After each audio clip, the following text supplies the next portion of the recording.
The bullet grazed Natalie Norton's cheek so close, she felt the heat of the metal before the crack of the gunshot reached her ears. And in that frozen moment between life and death, she locked eyes with the young man who had just fired at the stagecoach driver beside her. The horses screamed and reared as the driver slumped forward, blood spreading across his shoulder. The stagecoach lurched violently to one side, throwing Natalie against the wooden frame. Her carpetbag tumbled from her lap, scattering her meager possessions across the floor. Outside, 3 masked riders circled like wolves, their revolvers gleaming in the harsh Nebraska sun. It was May of 1876, and Natalie had been traveling to Fort Kearny for 2 weeks, leaving behind the cramped tenements of Boston and the factory work that had nearly destroyed her lungs. At 22 years old, she had saved every penny for 3 years to afford passage west, drawn by advertisements promising land, opportunity, and fresh air. The reality of the frontier was proving far more violent than she had imagined. Everyone out. One of the bandits shouted, his voice muffled behind a red bandana. Now, unless you want to join your driver in bleeding. Natalie's hands trembled as she pushed open the door and stepped down onto the dusty road. 2 other passengers followed, an elderly woman clutching a Bible and a portly merchant who was already sweating through his vest. The wounded driver groaned above them, pressing his hand to his shoulder. The youngest of the 3 bandits dismounted and approached. He could not have been more than 25, with dirt-streaked clothes and eyes that darted nervously between his companions and the passengers. While the other 2 ransacked the stagecoach, throwing luggage and cargo onto the ground, this one stood guard over them. "Your valuables," he said, his voice lacking the hardness of a seasoned criminal. He held out a canvas sack. "Jewelry, money, anything worth taking." The merchant dropped a gold pocket watch into the bag with a groan. The elderly woman surrendered a small purse, tears streaming down her weathered face. Then the young bandit turned to Natalie. She reached into her dress pocket and pulled out a small leather pouch. Inside was $63, everything she had left in the world. It represented 6 months of rent, food, and the hope of establishing herself in Fort Kearny. Without it, she would be destitute in a strange town, entirely dependent on charity she had no reason to expect. "Please," Natalie said, meeting the bandit's eyes. They were brown, she noticed, and filled with something that looked uncomfortably like shame. "This is all I have. I came west to start over. Without this money, I will have nothing." The bandit's hand wavered. Behind his mask, she saw his throat work as he swallowed. "I am sorry, miss, truly. But I need it more than you do. Do you?" The words came out sharper than Natalie intended, but fear had burned away her caution. "Or do you simply want it more? There is a difference between need and greed." One of the other bandits, a tall man with a scar visible even above his bandana, rode closer. "What is taking so long, boy? Take her money and let us go." The young bandit flinched at being called boy, but held out the sack more insistently. Natalie looked down at her pouch, then at his face, and something inside her shifted. She had spent years in Boston being robbed in smaller, legal ways. Factory owners who shorted wages, landlords who charged extortionate rents, shopkeepers who raised prices when they saw her threadbare clothes. This young man, at least, had the decency to look ashamed. "What is your name?" she asked quietly. He blinked, caught off guard. "That is none of your concern. If you are going to take everything I own, I should at least know who is doing it." "Thomas," he said after a pause. "Thomas Webb." "Well, Thomas Webb, I hope whatever drives you to this desperate act is worth it. I hope you are not simply squandering your life for easy money." She dropped the pouch into his sack, holding his gaze. "And I hope you remember that mercy exists, even when we convince ourselves we are beyond it." Thomas stared at her for a long moment. Then the scarred bandit fired a shot into the air, making everyone jump. "Enough talking. Let us ride." The three bandits spurred their horses and thundered away, leaving a cloud of dust and 4 shaken people on the side of the road. The driver managed to climb down, his face pale but his bleeding somewhat staunched. The merchant immediately began complaining about the inadequacy of frontier law enforcement, while the elderly woman prayed quietly. Natalie stood silent, watching the bandits disappear into the distance.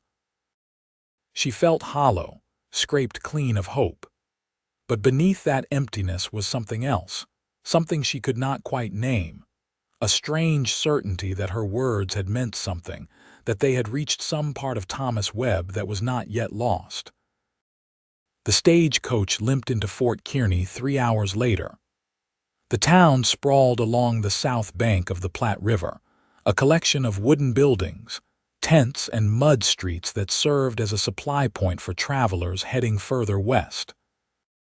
Natalie had imagined it as a place of fresh beginnings, but now it simply looked rough and indifferent. The stage driver, whose name was Charlie, refused to leave until he had seen Natalie to the boarding house. Despite his wound, he insisted on carrying her carpetbag. "You got more spine than most men I know," he said as they walked down the main street. "Talking to that bandit like you were scolding a schoolboy." "It did not accomplish much," Natalie replied bitterly. "I am still penniless. You never know what words do to a person's soul, miss. I have seen harder men than that boy turn their lives around." Charlie stopped in front of a 2-story building with a painted sign reading Norton's Boarding House. He saw Natalie's expression and chuckled. "No relation, I expect. Mrs. Norton is a widow from Ohio." "Fair woman, but she will want payment up front." Natalie's stomach sank. "I have no money to give her." "Then tell her your situation. Maybe she will have work you can do in exchange." Charlie tipped his hat. "Good luck to you, Miss Norton. You are going to need it out here." Mrs. Clara Norton was a stern woman in her 50s with steel-gray hair pulled into a tight bun. She listened to Natalie's story with arms crossed and lips pressed thin. "So you were robbed and have no means to pay for a room. That is unfortunate, but I run a business, not a charity." "I understand," Natalie said, trying to keep her voice steady. "But I am a hard worker. I can clean, cook, mend clothes, whatever you need. Please, I just need a chance."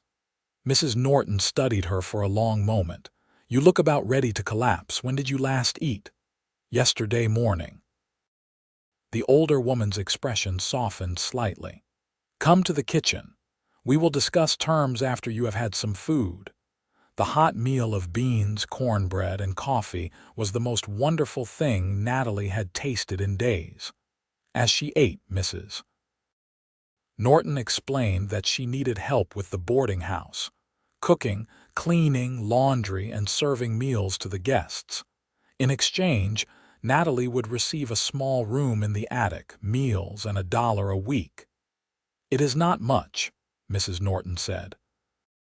"But it is honest work and you will have a roof over your head."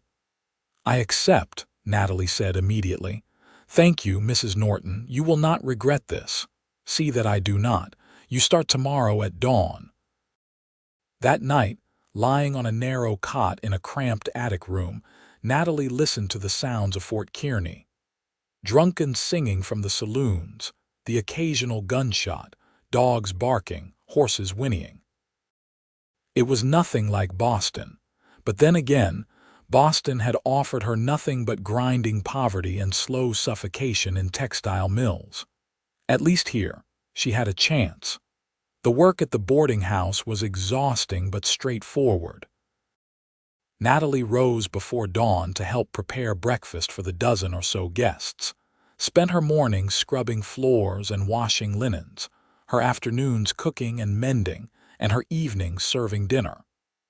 Mrs. Norton was demanding but fair, and gradually Natalie felt herself settling into a routine. 3 weeks passed. Natalie began to know Fort Kearny, the dry goods store run by a cheerful German immigrant, the blacksmith who was always singing hymns, the saloon girls who waved to her from their windows. She made few friends as her schedule left little time for socializing, but she was content with the simple rhythm of work and rest. Then, on a Thursday afternoon in early June, everything changed. Natalie was hanging laundry in the yard behind the boarding house when she heard shouting from the main street. She dropped the sheet she was holding and hurried to the front, joining a crowd gathering near the sheriff's office. 4 men stood in the street: Sheriff Dawson, a thick-necked man with a salt and pepper beard, and 3 prisoners with their hands bound. Natalie recognized one of them immediately. Even without the bandana, even covered in trail dust and looking thinner than before, Thomas Webb was unmistakable. "These men are the gang that has been terrorizing the stage routes," Sheriff Dawson announced. "Caught them yesterday trying to rob a freight wagon outside Grand Island. They will be tried here in Fort Kearny tomorrow." The crowd murmured its approval. Someone shouted, "Hang them now and save the trouble." Others laughed and agreed. Natalie felt her heart hammering. She watched as the sheriff marched the 3 men toward the jailhouse, and for just a moment, Thomas's eyes found hers in the crowd. Recognition flashed across his face, followed by something that looked like despair. That night, Natalie could not sleep. She kept seeing Thomas's face, kept hearing her own words to him. "I hope you remember that mercy exists, even when we convince ourselves we are beyond it." She had meant those words as a challenge, a call to his better nature. But what good had they done? He had continued his criminal life and now faced hanging. Yet something troubled her. During the robbery, Thomas had hesitated. He had looked ashamed. Those were not the actions of a hardened criminal, but of someone desperate and lost. The next morning, Natalie asked Mrs. Norton for an hour away from her duties. "I need to attend the trial," she said. Mrs. Norton raised an eyebrow. "The trial of those bandits. Why would you want to see that?" "One of them robbed the stagecoach I was on. I feel I should be there." The older woman studied her face. "Go then, but be back by noon. We have 11 guests expecting lunch." The trial was held in the saloon, which served as Fort Kearny's courthouse when needed. A traveling circuit judge named Whitmore presided, a gaunt man with wire-rimmed spectacles and an air of weary authority. Nearly every resident of the town packed into the room, eager for the entertainment. The evidence was damning. The sheriff presented stolen goods found in the bandits' camp, testimony from multiple robbery victims, and a detailed account of their attempted robbery of the freight wagon. The scarred man, whose name was Marcus Trent, sat with his arms crossed and his face defiant. The third bandit, a nervous older man called Silas, kept wiping sweat from his forehead. Thomas sat very still, his eyes fixed on the floor. Judge Whitmore heard all the evidence, then asked if the defendants had anything to say in their defense. Marcus spat on the floor. Silas whimpered that he had a family. Thomas said nothing. "Does anyone here wish to speak on behalf of these men?" Judge Whitmore asked, clearly not expecting any response. Natalie felt herself stand before her mind could catch up to her body. Every head in the room turned toward her. Mrs. Norton, sitting near the back, looked shocked. "I wish to speak about Thomas Webb," Natalie said, her voice shaking but clear. Judge Whitmore leaned forward. "And who are you, miss?" "My name is Natalie Norton. I was a passenger on the stagecoach Mr. Webb and his companions robbed 5 weeks ago." A murmur ran through the crowd. The judge gestured for her to approach.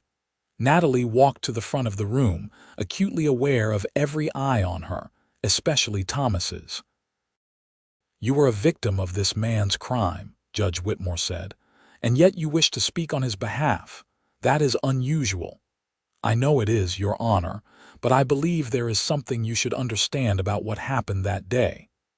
Natalie took a breath, choosing her words carefully. Yes, Thomas Webb took my money, all the money I had in the world, but he did so with obvious reluctance. When I spoke to him, I saw shame in his eyes. I saw a young man who knew what he was doing was wrong but felt he had no other choice. Poverty is not an excuse for banditry, the judge said sternly. I agree completely, Natalie replied. I do not excuse what he did. I lost everything because of his actions. But I do believe there is a difference between a man who robs out of viciousness and one who robs out of desperation. Thomas Webb is the latter. Judge Whitmore removed his spectacles and cleaned them. Miss Norton, even if what you say is true, the law is clear. This man and his associates are guilty of armed robbery, a crime punishable by death in this territory. I understand the law, Your Honor. But I also understand mercy.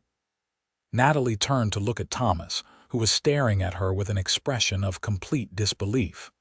I forgive Thomas Webb for what he did to me. I do not believe hanging him will serve justice. It will only waste a life that could still be redeemed. The room erupted. Some people shouted in approval, others in outrage. Judge Whitmore banged his gavel repeatedly until order was restored. That is quite a statement, Miss Norton, he said. But I am afraid your forgiveness, while admirable, does not change the facts of the case. These men robbed not only you but many others. They shot a stagecoach driver. Charlie survived, Natalie said quickly. And I am not asking you to free Thomas Webb. I am asking you to show the same mercy I am showing him. Give him a chance to prove he can be better than his worst act. Judge Whitmore was silent for a long moment. Then he turned to Thomas. What do you have to say for yourself, Mr. Webb? This woman has just done something extraordinary for you. Do you have any explanation for your crimes? Thomas slowly stood. His face was flushed, and when he spoke, his voice was thick with emotion. I do not deserve her forgiveness. I do not deserve anything but hanging. He paused, swallowing hard. But if you want the truth, here it is. My father died 2 years ago, leaving debts to Marcus Trent. Marcus said I could work them off, but the work he wanted was robbing. I was too much a coward to refuse and too stupid to realize I was damning my soul with every robbery. Miss Norton is right. I was desperate, but that is no excuse. I made my choices, and I am ready to face the consequences. The judge studied Thomas for a long moment, then he turned to Marcus. Is this true? You coerced this young man into your gang, Marcus laughed, a harsh sound. The boy is lying to save his skin. He was eager enough when we split the money. Silas, the older bandit, suddenly spoke up. No, Thomas is telling the truth. Marcus forced him. I saw it. Thomas tried to leave twice and Marcus threatened to kill his mother. Marcus turned on Silas with a snarl, but the sheriff stepped between them. Judge Whitmore removed his spectacles again, rubbing his eyes. This is a complicated case.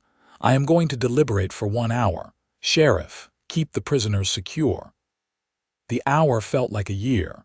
Natalie stood outside the saloon, her hands clasped so tightly her knuckles were white. Mrs. Norton came and stood beside her. That was either the bravest or most foolish thing I have ever seen, the older woman said quietly. Why did you speak for him? Because someone needed to, Natalie replied. Because I have seen what happens when people are written off as irredeemable. In Boston, I watched girls my age turn to prostitution because no one would give them work. I watched men become thieves because their children were starving. Thomas Webb made terrible choices, but he is not beyond saving. Mrs. Norton was quiet for a moment. You have a good heart, Natalie Norton. I hope it does not get you hurt. When the court reconvened, Judge Whitmore read his decision. Marcus Trent, you are the clear leader of this gang and have shown no remorse. You are sentenced to hang at dawn tomorrow. Silas Markey, your testimony today shows some remaining conscience.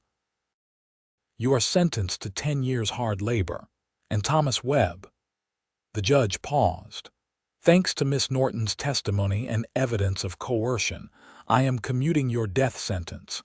You are sentenced to 5 years hard labor, after which time you will be released on probation. Use this chance wisely, young man. You will not get another. The crowd's reaction was mixed, but Natalie felt her knees nearly give out with relief. Thomas was staring at her, his eyes wet. As the sheriff led the prisoners away, he mouthed 2 words, "Thank you." That evening, as Natalie was cleaning the dining room after dinner, someone knocked on the boarding house door. She opened it to find a tall man in his late 20s standing on the porch. He was lean and weathered, with dark blonde hair, green eyes, and a quiet confidence that marked him as someone comfortable in his own skin. He wore dusty trail clothes and had a rifle slung across his back. "Good evening," he said, removing his hat. "I am looking for a woman named Natalie Norton. I was told she works here." "I am Natalie Norton," she said, puzzled. "How can I help you?" The man extended his hand. "My name is Grant Ellis. I am a ranch hand at the Double T Ranch about 15 miles south of here. I was in town for supplies and happened to be at the trial today.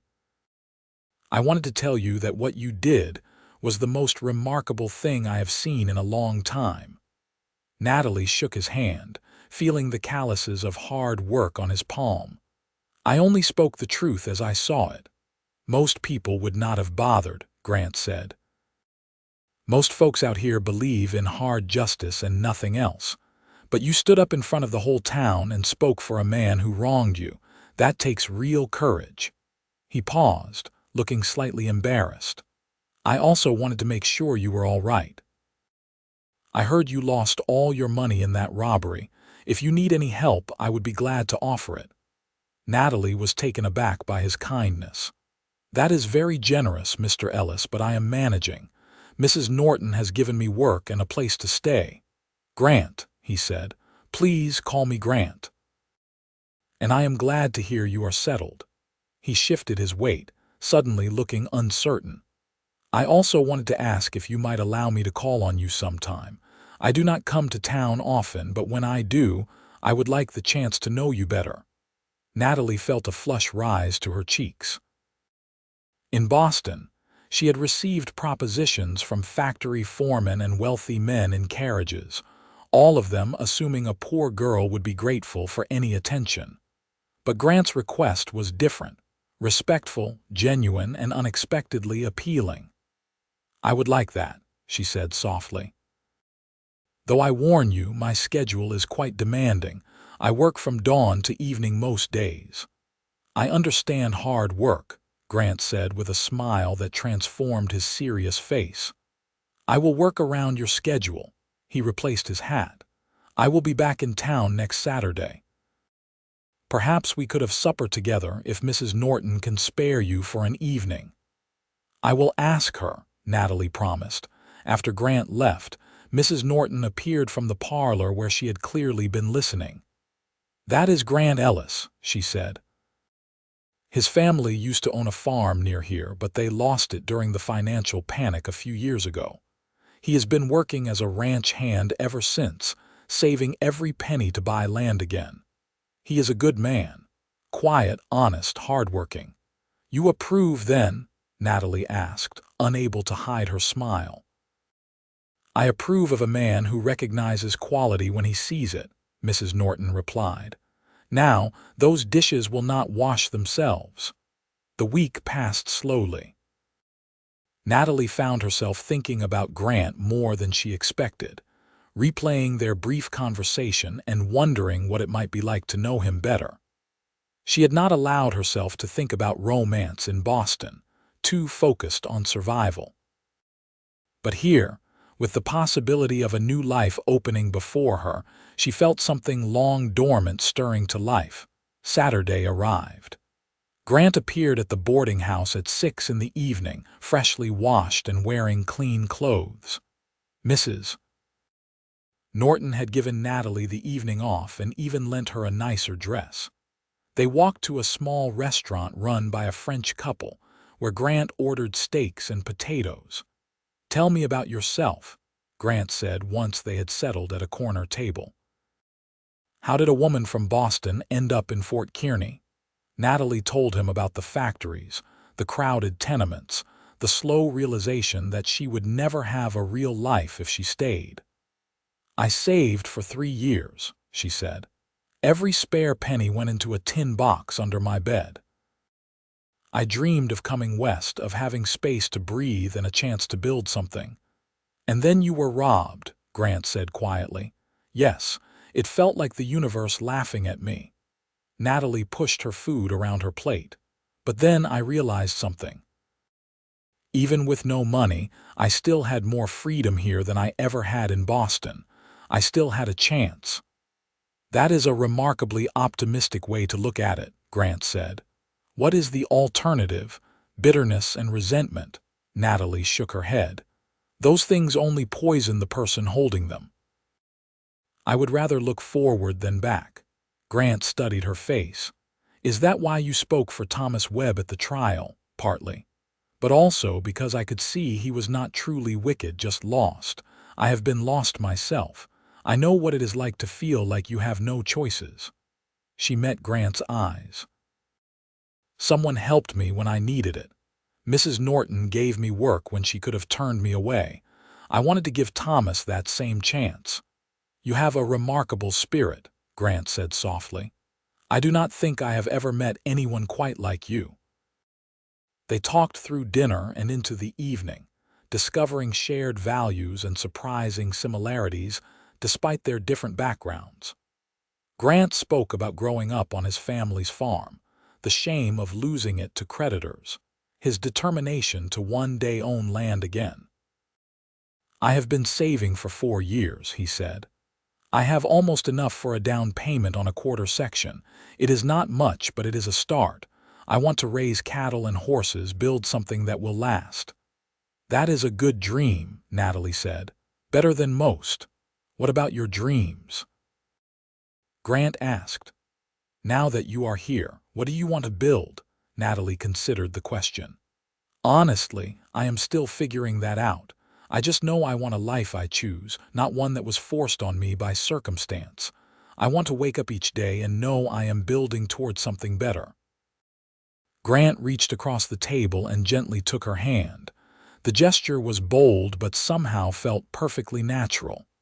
"I would very much like to help you build that life, if you will let me." Natalie felt her breath catch. They had known each other for a week, had shared one meal, and yet his words resonated with a truth she could not deny. There was something between them, some spark of recognition that went beyond the ordinary. "I would like that too," she said, squeezing his hand. "Very much." After that night, Grant found reasons to come to Fort Kearny more often. He would stop by the boarding house on his way to or from errands, always polite and respectful, always looking for Natalie. They stole moments together. Brief conversations in the kitchen, walks along the Platte River on Sundays, shared meals whenever Mrs. Norton could spare her.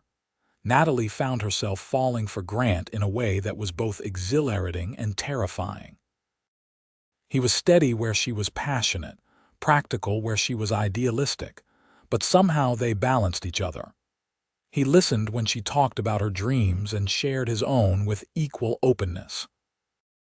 He made her laugh with dry observations about ranch life and seemed genuinely interested in everything she thought and felt. 2 months after they met, Grant asked Natalie to visit the Double T Ranch.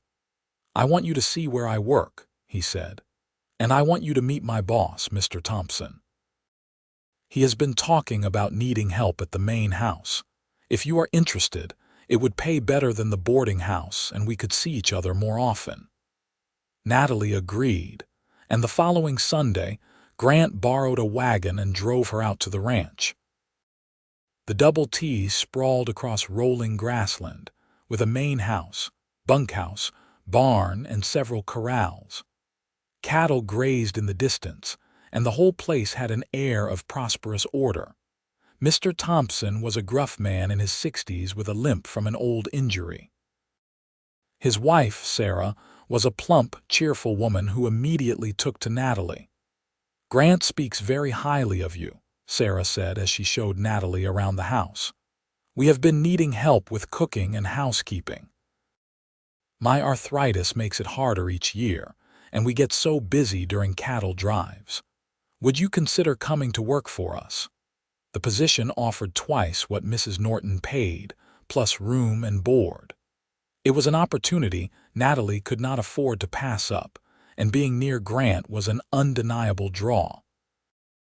After discussing it with Mrs. Norton, who was understanding if disappointed, Natalie moved to the Double T Ranch at the beginning of August.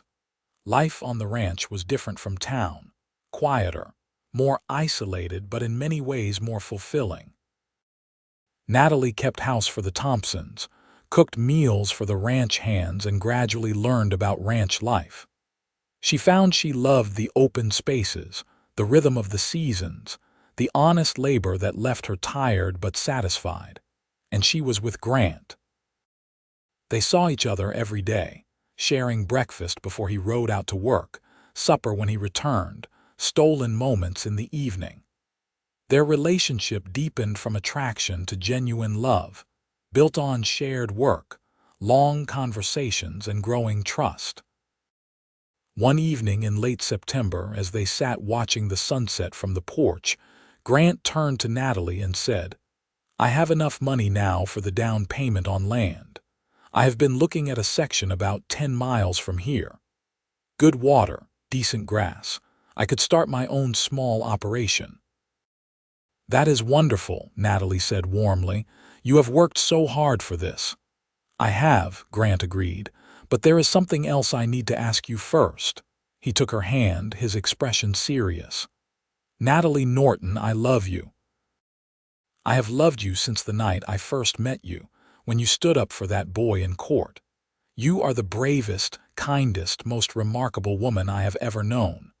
I do not have much to offer yet, but I promise I will work every day of my life to build something worthy of you. Will you marry me?"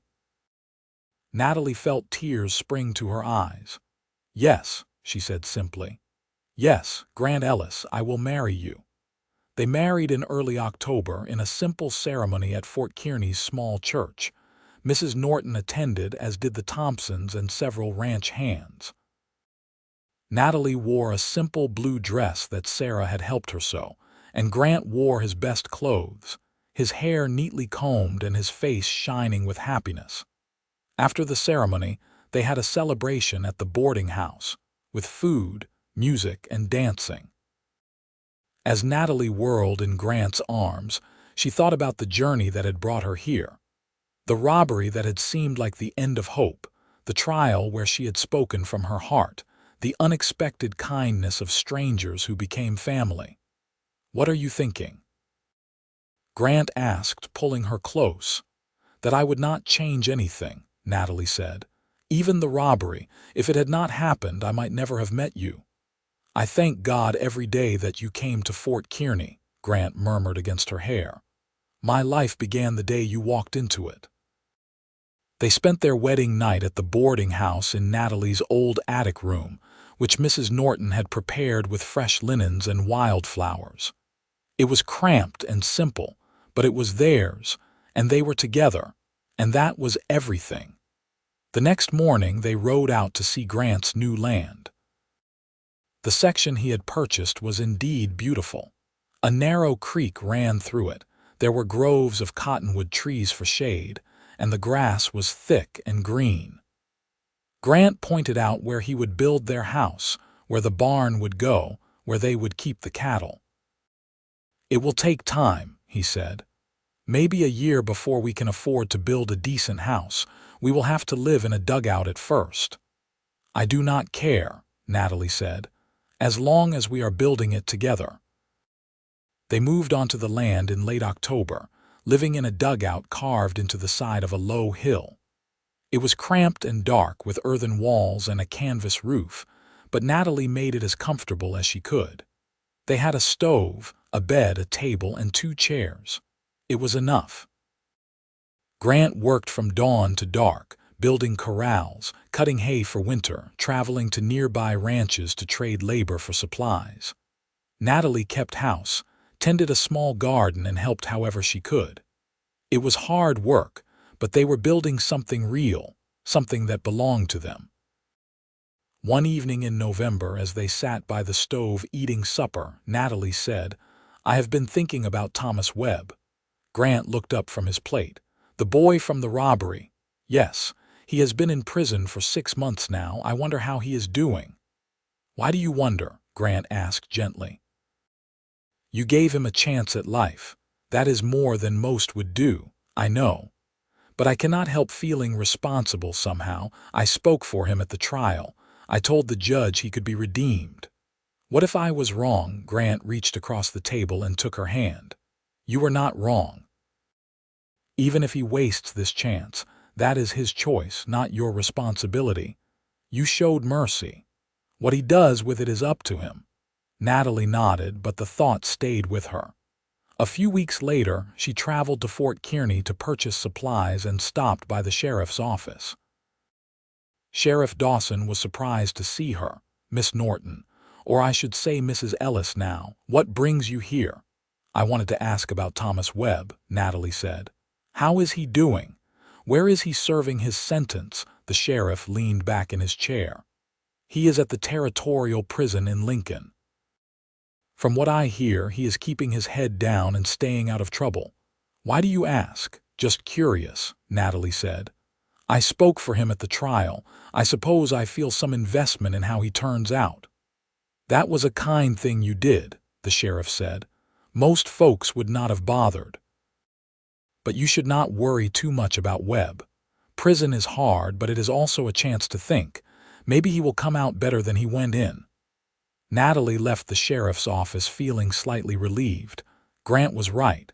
She had done what she could. The rest was up to Thomas.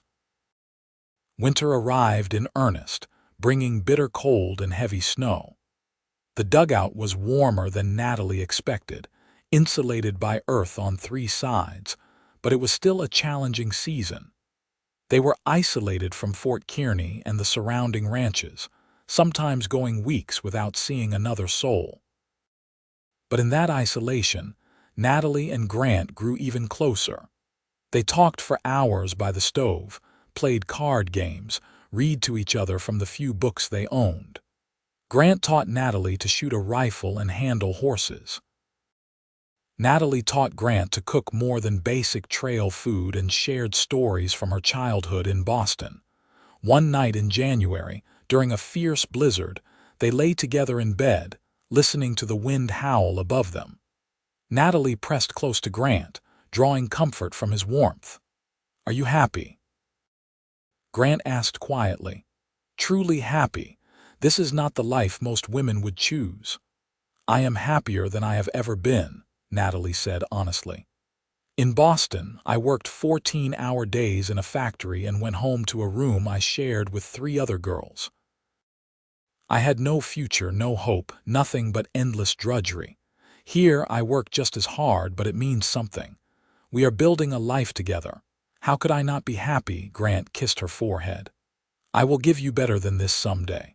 A real house with windows and wood floors. Enough land to support a family, I promise you that." "I know you will," Natalie said. "But even if you could not, I would still be happy, because I have you, and that is everything I need." Spring came late in 1877, but when it finally arrived, it was glorious. The prairie exploded with wildflowers, the creeks swelled with snowmelt, and the land seemed to stretch endlessly under vast blue skies. Grant purchased 10 head of cattle and began building a proper barn. Natalie planted a larger garden and started keeping chickens. In April, Natalie realized she was pregnant. She told Grant one evening as they were finishing supper, and the look of joy on his face made her heart swell. "A baby," he said, his voice full of wonder. "We are going to have a baby." "Are you happy?" Natalie asked. "Happy." Grant laughed and pulled her into his arms. "Natalie, I am beyond happy. I am blessed." He held her at arm's length, his expression turning serious. "But I am also worried. The dugout is no place to raise a child. I need to build us a proper house before the baby comes." "We have time," Natalie said. "The baby will not arrive until late fall." Grant threw himself into building with renewed determination. Every spare moment went into constructing a small cabin, cutting logs, hauling stones for a foundation, shaping roof shingles. Neighbors from surrounding ranches came to help with the heavy work, and by July the cabin stood complete. It was modest, just 2 rooms with a loft, but it had real windows with glass panes, a stone fireplace, and wooden floors. To Natalie, who had grown up in tenements and spent months in a dugout, it was a palace. They moved in on a blazing hot day in mid-July. That evening, as they sat on their new porch watching the sunset, Natalie said, "Do you remember when you asked if I was happy?" "I do," Grant said, his arm around her shoulders. "I'm even happier now. I did not think it was possible, but I am." Life settled into a new rhythm. The cabin was more comfortable, and as summer progressed into fall, Natalie prepared for the baby's arrival. Sarah Thompson came to visit often, bringing baby clothes and advice. Mrs. Norton sent packages from town. Even some of the ranch hands from the Double T stopped by to drop off small gifts: a hand-carved cradle, a soft blanket, a rocking chair. In late November, on a crisp, clear day, Natalie gave birth to a son. The labor was long and difficult, but Sarah was there to help, and when Natalie finally held her baby, all the pain faded into insignificance. The boy was perfect, healthy, loud, and strong. "What should we name him?" Grant asked, his voice thick with emotion as he cradled his son.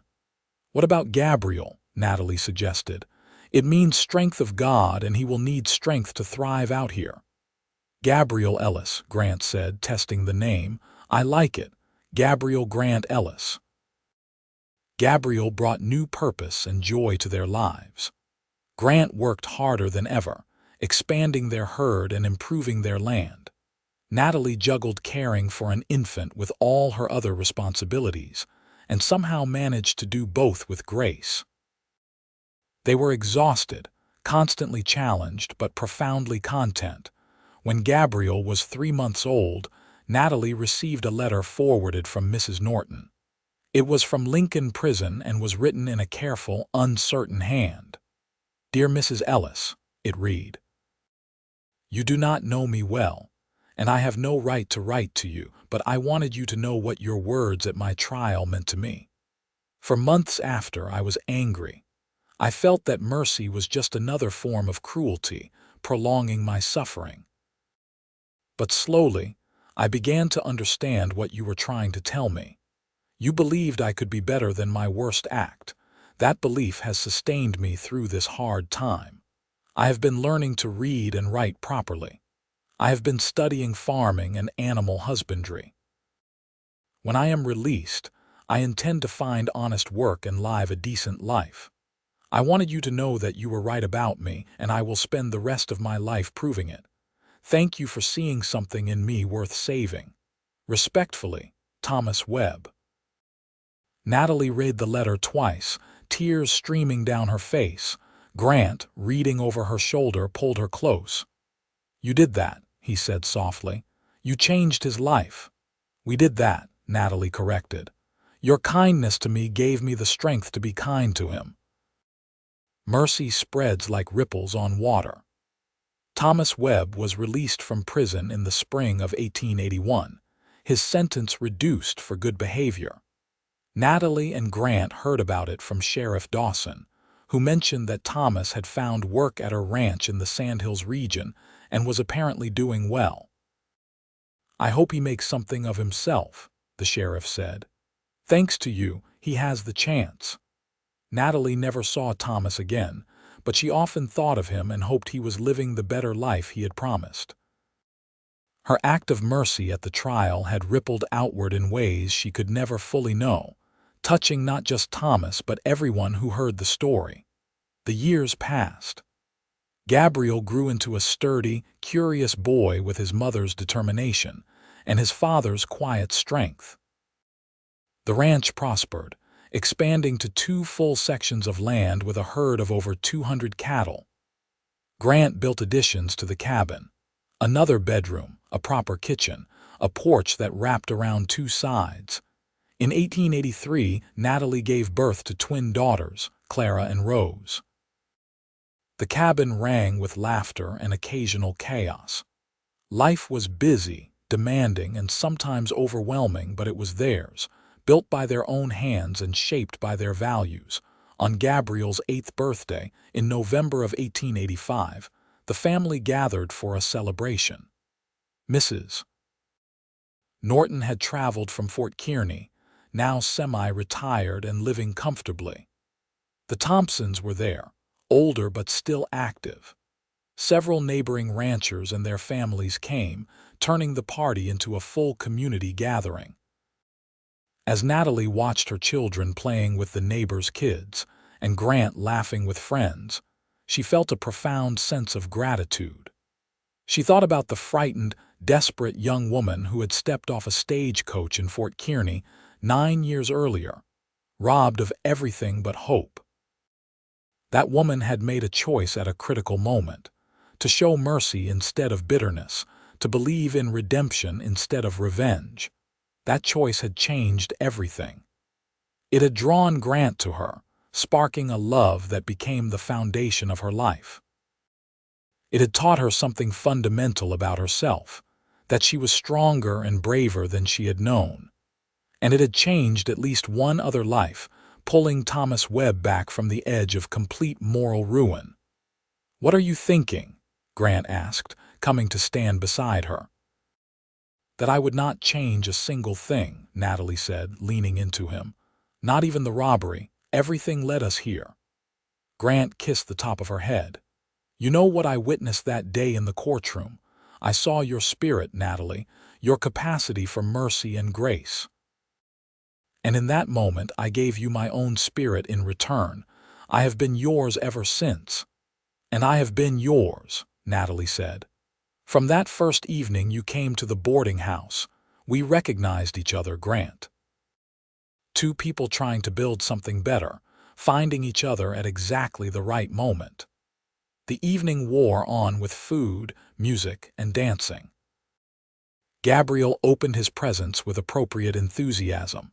A new jackknife from his parents, a hand-tooled leather belt from Mr. Thompson, a carved wooden horse from Mrs. Norton. The twins, now 2 years old, toddled around demanding attention and getting it from everyone. As the sun set and the party began to wind down, Natalie found herself standing on the porch, looking out over the land they had built together. The prairie stretched away in all directions, painted gold by the setting sun. Cattle grazed in the distance. The barn and outbuildings stood solid and well-maintained. This was home, truly home, in a way Natalie had never experienced before. She heard footsteps behind her and turned to see Grant carrying Rose, who had fallen asleep on his shoulder. "Everyone is heading out," he said quietly. "Clara is asleep in Gabriel's bed, and Gabriel himself is fighting to stay awake. It has been a good day." "The best," Natalie agreed, taking Rose from him so he could see the guests off. After everyone had left and the house was quiet, Natalie and Grant sat together on the porch, as they had on countless other evenings. The stars were beginning to emerge, scattered like diamonds across the darkening sky. "Do you ever think about what life would have been like if you had stayed in Boston?" Grant asked. "Sometimes," Natalie admitted. "I probably would have married some factory foreman or shopkeeper, had children in that cramped tenement, lived and died without ever seeing this." She gestured to the vast prairie. "It would not have been a terrible life, but it would not have been this one, and I cannot imagine anything better than this. I think about my life before you sometimes too, Grant said. Working other men's ranches, saving pennies, dreaming of land but never believing I would find someone to share it with. I was building towards something, but I did not realize how empty it would be if I reached it alone. We were both searching, Natalie said. We just did not know what we were searching for until we found each other. The years continued to roll by, marked by the seasons and the rhythms of ranch life. Gabriel grew tall and capable, learning ranching from his father and developing a particular skill with horses. At 15, he was already breaking colts and helping with cattle drives. The twins grew into lively, intelligent girls who kept the household in constant motion. Clara was quiet and thoughtful, drawn to books and learning. Rose was adventurous and bold, always climbing trees or sneaking off to ride the horses. In 1890, Grant and Natalie celebrated their 13th wedding anniversary. The ranch now covered 4 sections of land, employed 2 full-time ranch hands, and was one of the most successful operations in the county. They had built a larger house, replacing the original cabin with a proper 2-story home with 6 bedrooms, a formal dining room, and even indoor plumbing.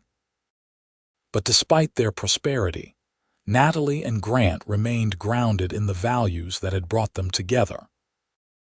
They were known for their generosity, often helping neighbors through hard times, hiring drifters for short-term work when others would not, and treating their employees with respect and fairness. One summer day, a young man appeared at their door looking for work. He was perhaps 22, thin and weathered, with nervous eyes and hands that fidgeted with his hat. "I am looking for ranch work," he said. "I am willing to do anything. I am a hard worker, sir, madam. I just need a chance." Something in his manner reminded Natalie of Thomas Webb all those years ago, the same desperation, the same unspoken shame. She glanced at Grant and saw he was thinking the same thing. "What is your name?" Grant asked. Daniel Crawford."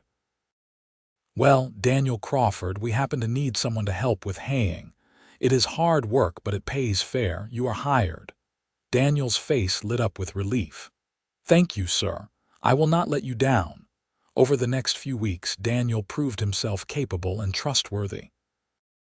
He worked hard, kept to himself, and gradually opened up. It turned out he had spent 2 years in jail for theft, driven by desperation when his family's farm failed. "I am not a bad person," he told Natalie one evening when she brought supper to the bunkhouse. "I just made bad choices when I did not know what else to do." "Bad choices do not make you a bad person," Natalie said. "They make you human. What matters is what you do next." Daniel stayed on at the ranch, eventually becoming one of their most valuable employees. Years later, he would buy his own small farm and marry a girl from Fort Kearny.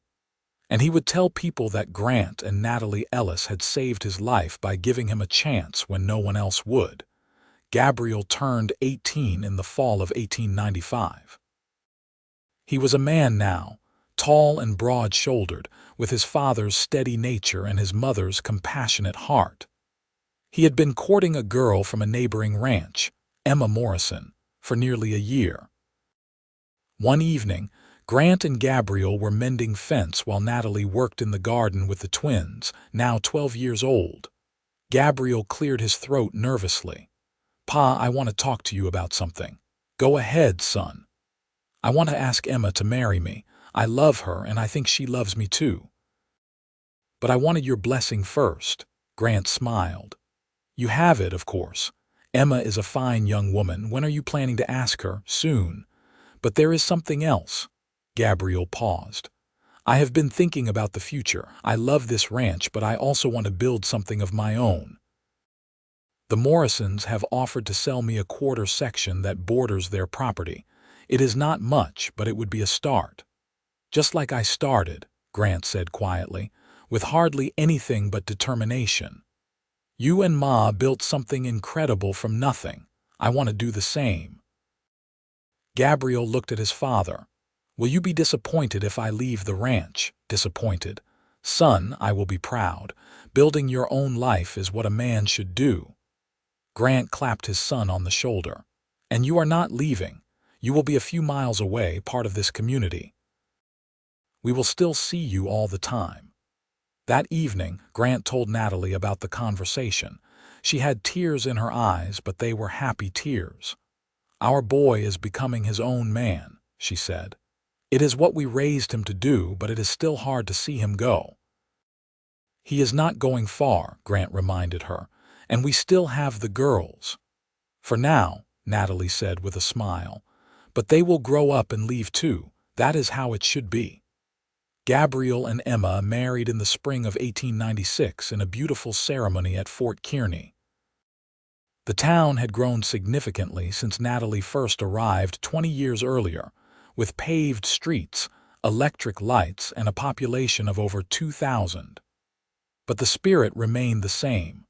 Hardy, optimistic, always looking forward. At the wedding reception, Mrs. Norton, now in her 70s and moving slowly, sought out Natalie. "Do you remember the day you came to my boarding house?" she asked.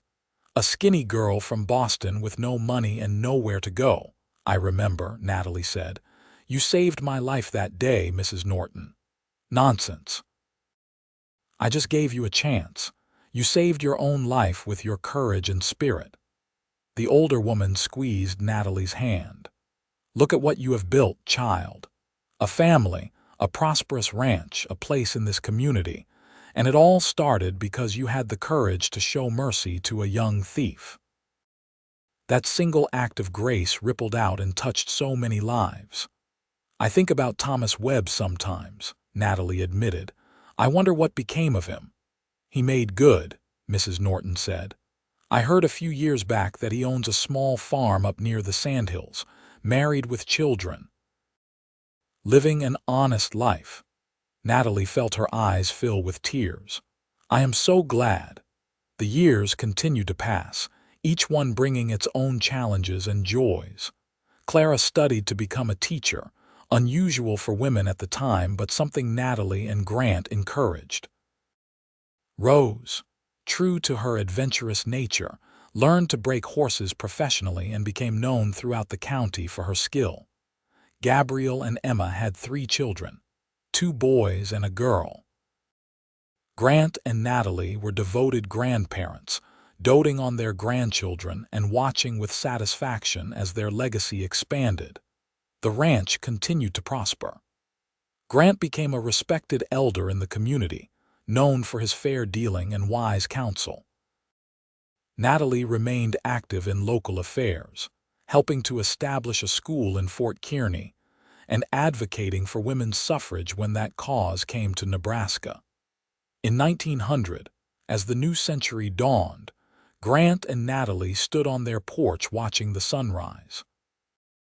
They were both in their 40s now, their hair showing gray, their bodies marked by decades of hard work, but they remained strong, healthy, and deeply in love. 23 years, Grant said, since the day I met you at that trial. 24 since I arrived in Fort Kearny, Natalie said. Robbed and desperate and terrified. And now look at you, look at us, look at everything we have built. Natalie leaned against him. Do you know what I think made the difference? The moment I chose mercy over bitterness. That single choice changed the trajectory of my life. It brought you to me, and everything else flowed from that. Your spirit drew me in, Grant said. Your courage and compassion and refusal to let hardship make you hard. I saw that in the courtroom, and I knew I wanted to spend my life with you. And I saw your kindness, Natalie replied. The way you came to the boarding house just to make sure I was all right. A stranger, taking time from his own hard life to show concern for mine. That is when I knew you were special. They stood in comfortable silence, watching the sun paint the sky in shades of gold and pink. The prairie stretched before them, their land, their home, their life together. Time moved on. Clara married a lawyer from Fort Kearny and moved into town, where she taught at the school Natalie had helped establish. Rose married a rancher from the Sandhills and moved north, still breaking horses and living the adventurous life she loved. Gabriel's ranch grew and prospered, and his children grew tall and strong.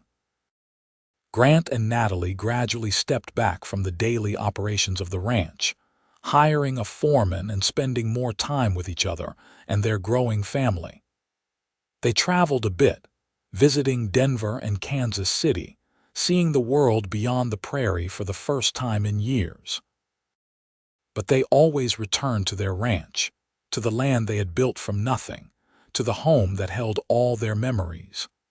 In the summer of 1910, on a warm evening in July, Grant and Natalie celebrated their 33rd wedding anniversary.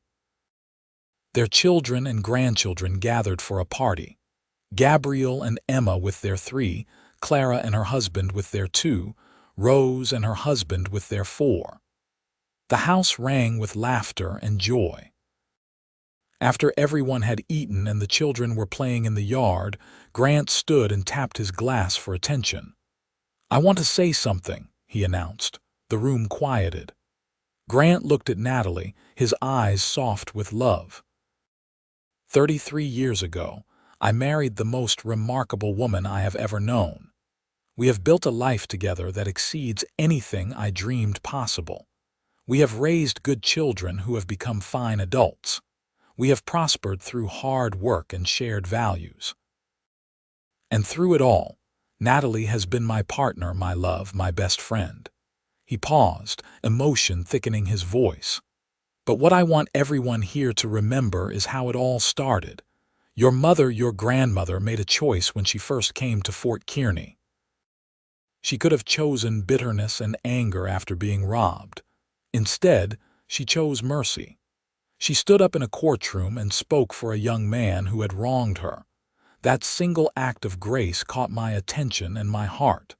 Grant turned to face Natalie fully. "I witnessed your spirit that day, Natalie Norton Ellis. I saw your capacity for compassion, your courage, your refusal to let the world's hardness make you hard. And in that moment, I gave you my own spirit in return.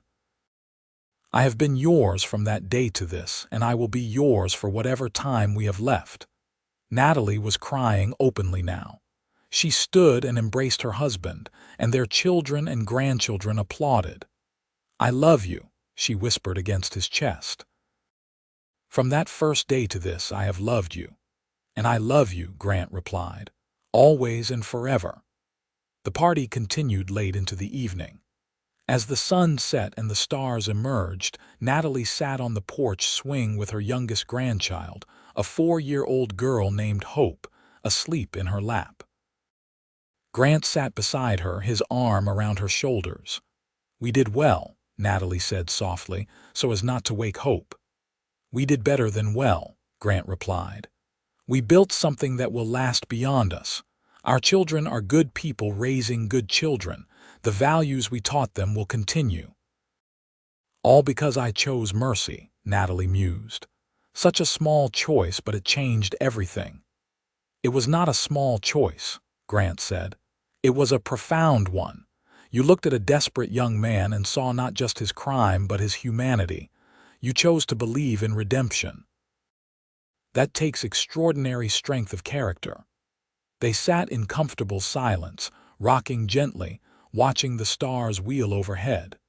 Hope stirred in Natalie's arms, murmuring in her sleep. Inside the house, their family laughed and talked, the sounds of love and connection drifting through the open windows. The years continued their inexorable march. Grant and Natalie aged gracefully, their love deepening with time. They remained active in the community, mentoring young couples starting out, helping neighbors through hard times, and serving as living examples of what was possible through hard work and mutual devotion.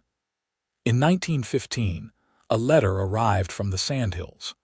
It was from Thomas Webb, now in his 60s.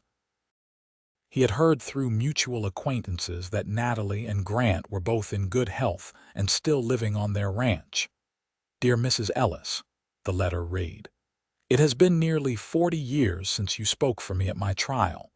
I wanted you to know that I have lived an honest life since my release. I own a farm, raised 4 children with my wife Margaret, and am now enjoying grandchildren of my own. Every success I have had is because you gave me a second chance. I have never forgotten your words about mercy, and I have tried to live my life in a way that honors the faith you showed in me. I am an old man now, and as I look back on my life, I realize that the day you spoke for me was the day I truly began to live. Thank you for seeing something in me worth saving. With deepest gratitude and respect, Thomas Webb." Natalie read the letter through tears. Grant, reading over her shoulder, held her close. "You changed his life," he said, as he had said so many times over the years. "One act of mercy rippled out across decades. We changed each other's lives," Natalie corrected. "Thomas, you, me. All of us reaching out to each other in moments of need. That is what builds a community, a life, a legacy." In the spring of 1920, Grant and Natalie celebrated their 43rd wedding anniversary. They were both in their 60s now, their children middle-aged, their grandchildren growing into young adults. The ranch was thriving under Gabriel's management, though Grant still rode out occasionally to check on things. That evening, sitting on their porch as they had on so many other evenings, Natalie turned to Grant. "Do you have any regrets?" "Not a single one," Grant replied without hesitation. None, only gratitude." Natalie took his hand. "I have been thinking about that girl who stepped off the stagecoach in Fort Kearny in 1876. She was so young, so frightened, so uncertain. She had no idea what was coming." "And if you could go back and tell her?" Grant asked. Natalie smiled. "I would tell her not to be afraid. I would tell her that the robbery that seems so devastating is actually the beginning of everything good. I would tell her that a man named Grant Ellis is going to walk into her life and change everything. I would tell her that she is going to be happy beyond measure." "I would tell my younger self the same," Grant said. "That everything I have been working toward, all the saving and planning and dreaming, is going to pale in comparison to finding you." They sat watching the sunset, as they had done thousands of times before. The prairie stretched endlessly, painted in shades of gold and amber. Their land, their home, their life together. "I witnessed your spirit," Grant said softly, repeating words he had spoken decades earlier. "And I gave you my own." "And I gave you mine in return," Natalie replied. "We have been one spirit ever since." As the stars began to emerge and the evening settled into night, Natalie thought about the long, winding path that had brought her to this moment. The desperate young woman robbed on a Nebraska road, the choice to speak mercy instead of vengeance. The cowboy who witnessed that choice and recognized in her a kindred spirit. The life they had built together, based on mutual respect, shared values, and deep, abiding love. It was a love story for the ages, played out not on grand stages but in the daily work of building a life together. It was a story of redemption and grace, of second chances and the ripple effects of kindness. It was a story that would continue in their children and grandchildren, passing down through generations the lesson that mercy is never wasted, that grace changes lives, that love is the most powerful force in the world. The years rolled on, each one a gift. Grant and Natalie remained vital well into their 70s, still walking the land together, still talking for hours, still deeply in love.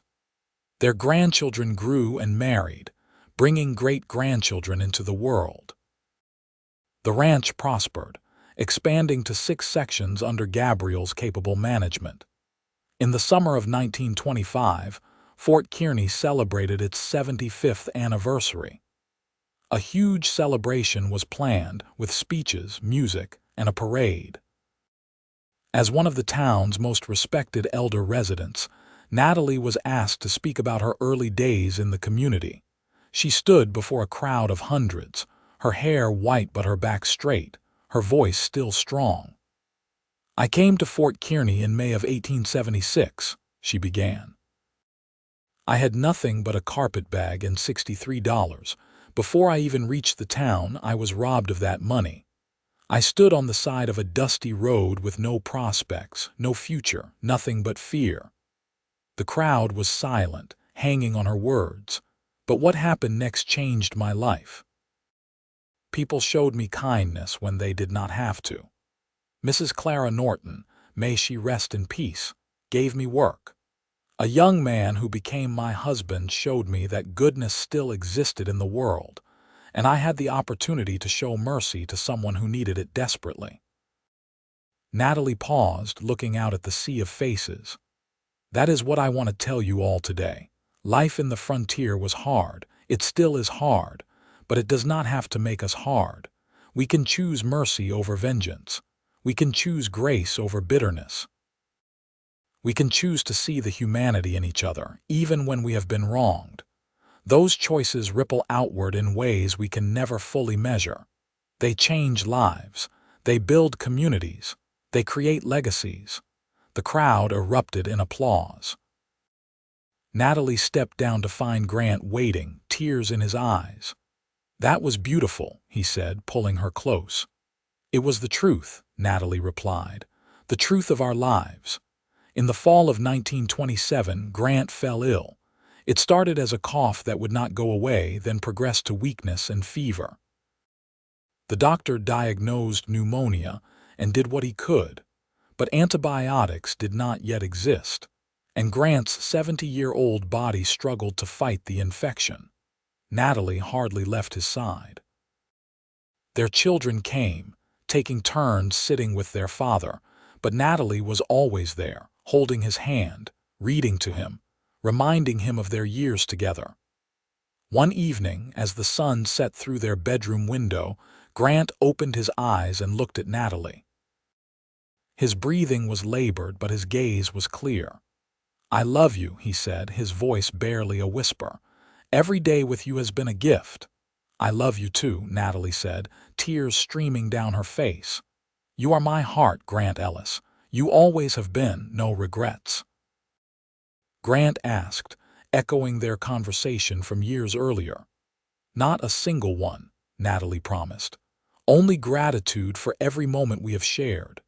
Grant smiled, then closed his eyes. He died peacefully an hour later, surrounded by his family, his hand in Natalie's. He was 70 years old and had lived a full, rich life. But for Natalie, the loss was devastating.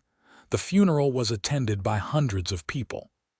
Grant Ellis had been a pillar of the community, known for his integrity, generosity, and quiet strength.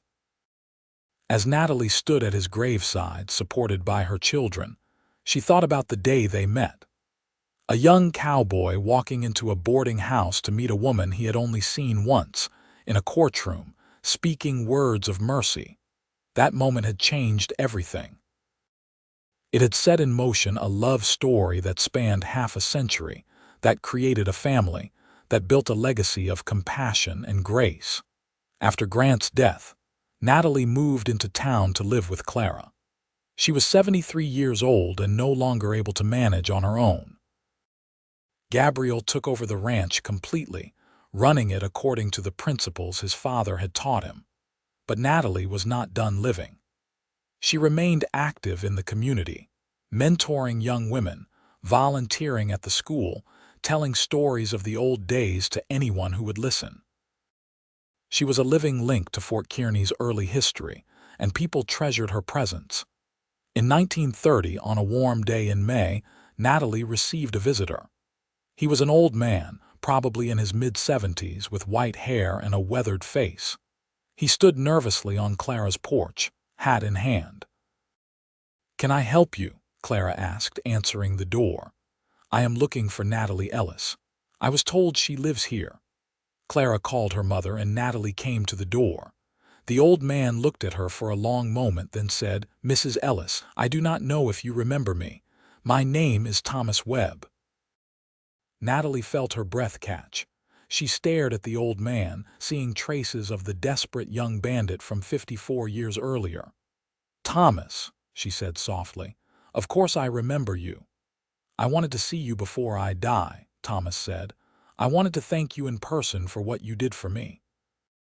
You saved my life, Mrs. Ellis, not just from hanging, but from becoming someone I could not live with. Your mercy gave me a chance to be a good man, and I have spent every day since trying to live up to the faith you showed in me." Natalie took his hands. "Come inside, Thomas, please.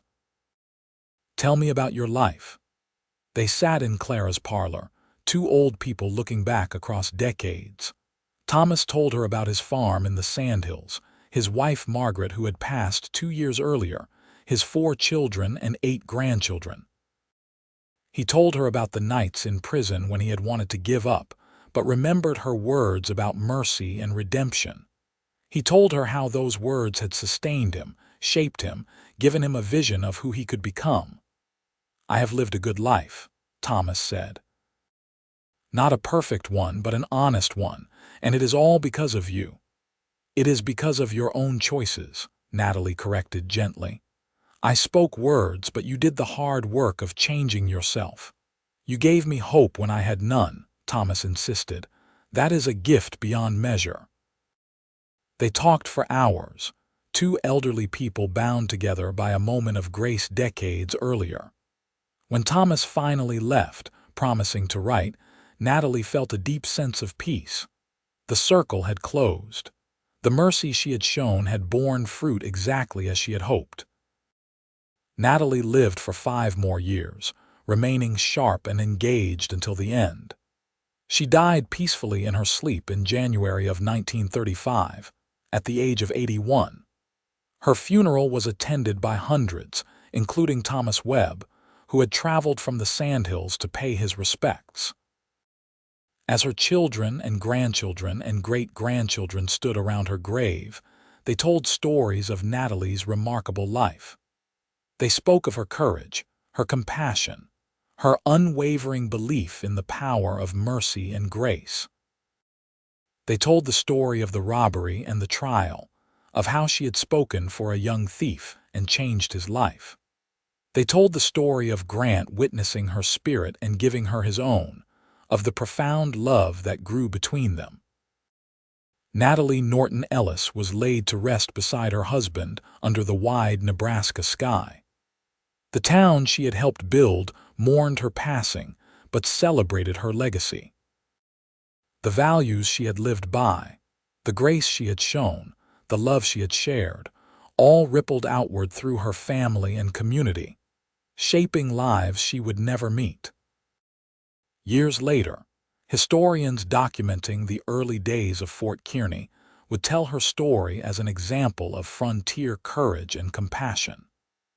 Thomas Webb's descendants would share the family story of how their great-grandfather had been saved by a remarkable woman's mercy.